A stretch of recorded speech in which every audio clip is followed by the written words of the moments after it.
नमस्कार, मैं Anjana Singh Berlin Germany से।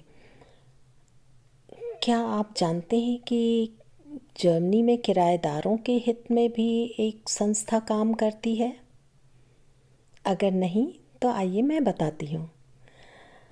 अगर आप जर्मनी में किराएदार के रूप में कहीं रह रहे हैं तो काफ़ी संस्थाएं हैं यहाँ जो मदद करती हैं किराएदारों की, और उनमें आप बहुत आसानी से सदस्य बन सकते हैं। मैं करीब 20 साल से 21 साल से एक संस्था में यहाँ सदस्य हूँ, और मैंने कई बार उनकी मदद ली है, और साल में कम से कम एक दो बार तो मदद लेनी ही पड़ती है, क्योंकि बहुत सारी चीज़ों को हम जानते नहीं हैं, और बहुत सारी चीज़ें जो कानूनी रूप से ज़रूरी हैं लेकिन हम वो नहीं जानते हैं, तो काफ़ी आसान हो जाता है एक किराएदार को। अब क्या है वो संस्था, और कैसे वो काम करती है, और कहाँ हमारी मदद हो सकती है उससे। बर्लिन में खैर उसको मीटर फेराइन बोलते हैं, और मीटर फेराइन का मतलब होता है मीटर का मतलब होता है किराएदार, और फेराइन का मतलब होता है संस्था। और संस्था जो है एक एनजीओ की तरह है, और लेकिन इसका काम करने का ढंग बिल्कुल अलग है, और एक ऑर्गेनाइजेशन की तरह है ये।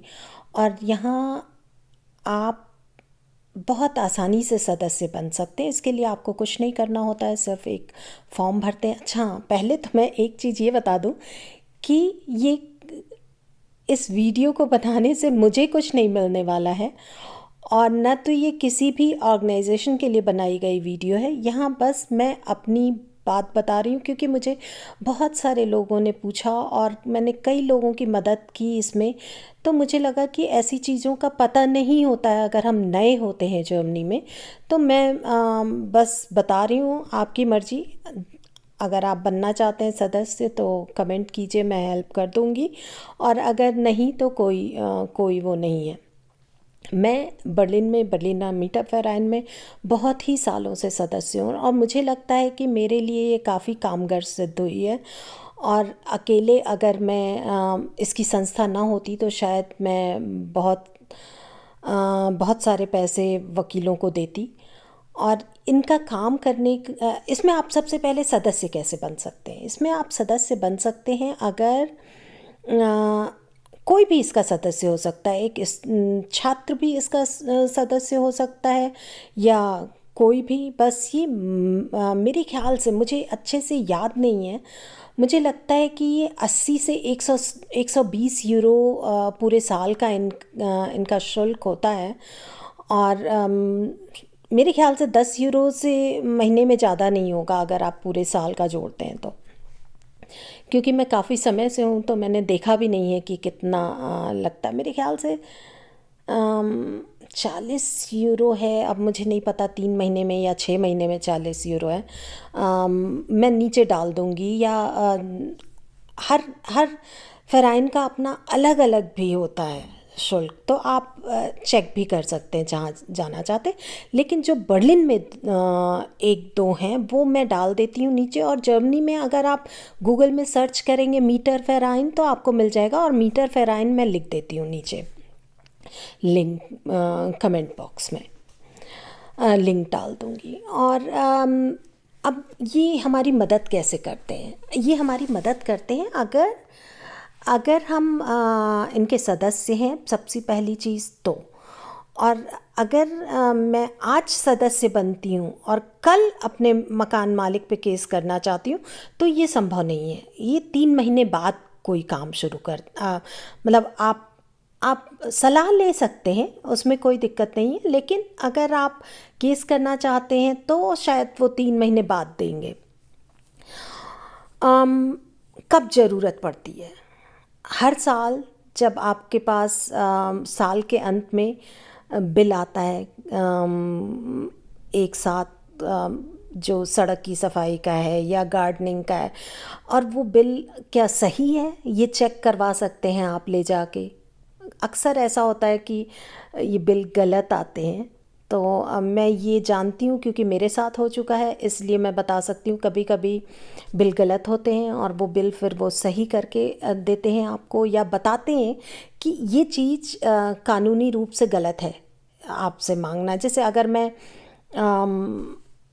मैं किराएदार हूँ और वो मुझसे मेरा मकान अगर 100 स्क्वायर फीट का है और वो मुझसे मांग रहे हैं कोई चीज़, वो 100 स्क्वायर फीट से ज़्यादा लगा दिए हैं, या छोटी छोटी गलतियां हो सकती हैं, और वो चेक करके हमें बताते हैं कि ये आपका बिल सही है या नहीं सही है।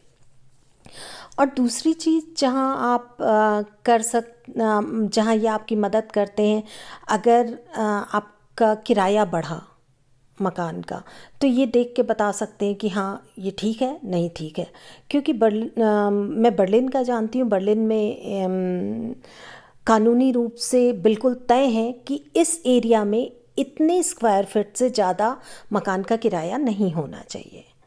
छोटी सी बात है, लेकिन आप जाके चेक करा सकते हैं, या कोई एग्रीमेंट साइन करने से पहले आप वकील से चेक करा सकते हैं कि ये ठीक है कि नहीं। और भी कई सारी समस्याएं आती हैं, छोटी बड़ी। और कभी ये भी हो सकता है कि आपका मकान मालिक आपके ऊपर केस कर दे, तो भी ये सहायता करते हैं।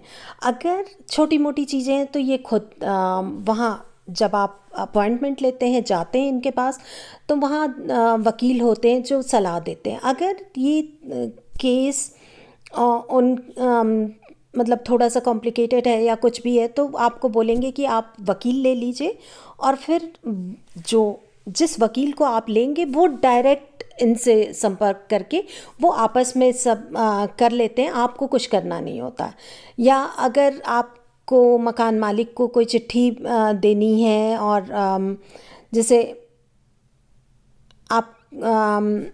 आपका किराया बढ़ा दिया गया और आप उससे सहमत नहीं हैं, और आपको वो चिट्ठी लिखनी पड़ी मकान मालिक को, तो वो यहाँ तक कि वो चिट्ठी भी लिख के हमको देते हैं कि हम उनको अपने मकान मालिक को आगे बढ़ा सकें।